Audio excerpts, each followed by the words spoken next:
तस्वीरें जो बयां करती हैं हकीकत, हालात जिनसे जुड़े हैं आपके जज्बात।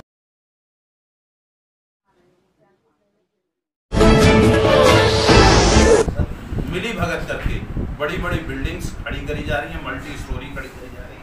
ये एक बड़ा गंभीर विषय हो जाता है। यहाँ पर आवास विकास परिषद के लोगों ने कोई सी भी बिल्डिंग अगर आप बनाएंगे तो वहाँ पर आवास विकास परिषद या आगरा विकास प्राधिकरण, जब आवास विकास परिषद ने उस जमीन को फ्री होल्ड कर दिया तो नक्शा ही क्यों पास कर रहा है?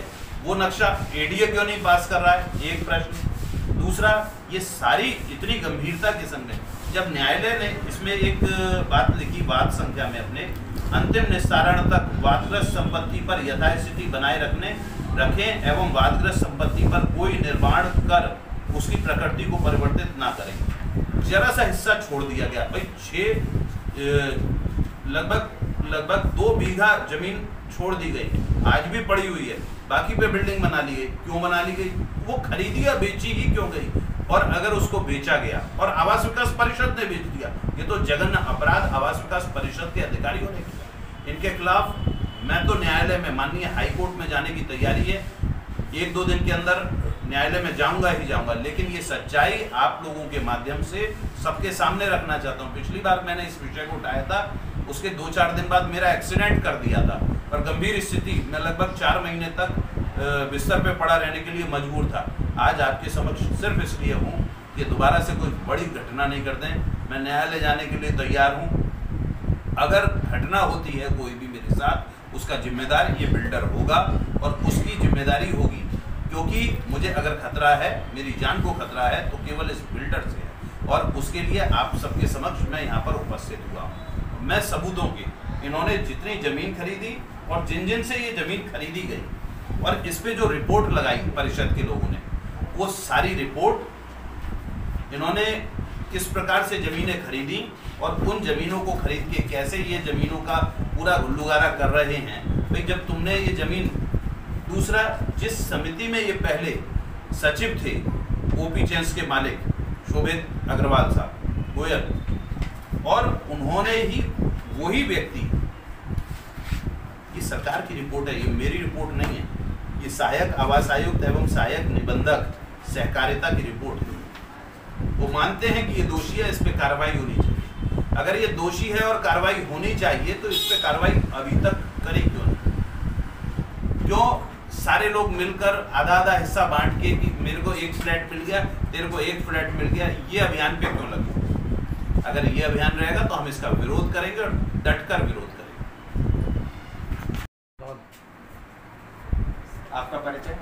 मैं कपिल वाजपेयी आवास विकास परिषद में रहता हूँ, पूर्व पार्षद हूँ और इस वक्त उत्तर विधानसभा से आम आदमी पार्टी का प्रत्याशी। आज की प्रेस कॉन्फ्रेंस रखने का विषय क्या है? विषय है आवास विकास परिषद के अधिकारियों के द्वारा एक बेशकीमती जमीन, जो लगभग जिसकी कीमत 1000 करोड़ के आसपास की है, उस 1000 करोड़ की जमीन को मात्र 166 करोड़ रुपए में बेच दिया, जिसमें अधिकारी संलिप्त हैं। अधिकारियों ने जमीन के बड़े घोटाले को किया है, ये पूरा विषय है।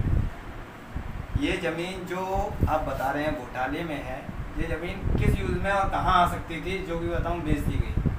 आवास विकास परिषद का या एडीए विकास प्राधिकरणों को बनाने का एक छोटा सा उद्देश्य है सरकार का। सरकार ने इनको बनाया सिर्फ इसलिए है ताकि क्षेत्र में गरीब लोगों को सस्ते से सस्ते मकान दिए जा सके, रिहाइश के लिए व्यवस्था करी जा सके। इस गवर्नमेंट में, पिछली गवर्नमेंट में इस योजना के तहत उन्होंने छोटे छोटे 2 पेज निकाले कि आवास विकास के एक जमीन के टुकड़े पे कुछ विवाद है। ये जमीन है 1,45,000 वर्ग मीटर जमीन, बेशकीमती जमीन है, सेक्टरों के मध्य की जमीन है, जिसका सर्किल रेट लगभग 1 लाख रुपए के आसपास का पड़ेगा, जिसको 11,000 रुपए के मात्र सर्किल रेट पर बेच दिया गया। उसके लिए 1 दिन 2 दिन के लिए सर्किल रेट भी कम करवाया गया। मिली भगत बड़े तौर पे करी। जिस जमीन पे सरकार, माननीय न्यायालय में स्टे है उस जमीन को आवास विकास परिषद के द्वारा बेचा। ये न्यायालय का स्टे है, 713 और 714 नंबर के खसरे पे स्टे है। उस जमीन पे मैं आखिरी का एक बस पैराग्राफ पढ़ना चाहूंगा लास्ट, कि इस जमीन का कोई भी किसी भी प्रकार से उपयोग को परिवर्तित नहीं किया जा सकता है, जैसी है उस अवस्था में ये जमीन रहेगी। ये स्टे में स्पष्ट लिखा है, स्टे की कॉपी। इसके अलावा इस जमीन को खसरा संख्या 713, 714 को यही अधिकारी मिलते हैं और इस बेशकीमती जमीन को बेच देते हैं और उसमें लिखते हैं कि इसका सारा निपटारा भी बिल्डर खुद करेगा। बिल्डर करेगा जैसी है वैसी की अवस्था में। बिल्डर कितनी जमीन को करेगा, कैसे करेगा, इसको कोई नहीं बताता। बिल्डर